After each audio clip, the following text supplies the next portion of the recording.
What are some questions to ask yourself, or what are some questions you asked yourself before you quit your job and to start your own business? Great question. Well, first of all, I was fired.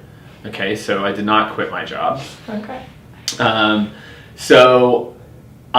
What happened is I realized that I'm really good at the work.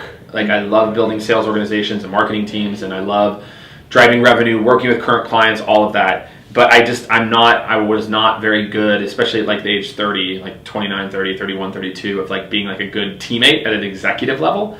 And just realized like that also wasn't a skill that I wasn't like interested in fostering. I wasn't like, how can I be the best political game player of all time? And like, and I saw that as the stakes got higher, that was actually a more and more important skill, and just something I don't think I'm naturally good at it. I think I'm naturally bad at it.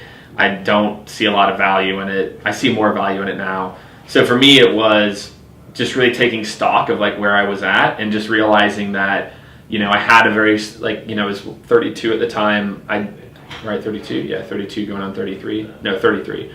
And just knowing like, okay, like I think I know I like this work, but I don't want to go and be someone's employee again. So if you had one or two questions to like, for someone else to ask themselves if they're taking that step, like they're not getting fired, they're trying to make that decision. It will only work if you go all in.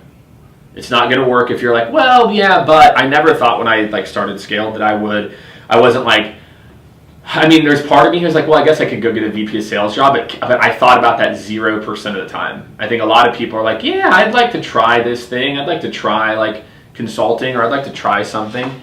And then they never give it 100%, so then they fail, and it's just because they didn't give it the effort. The other thing is like, can you start your what you want to do while you're currently employed? Like, don't quit your job.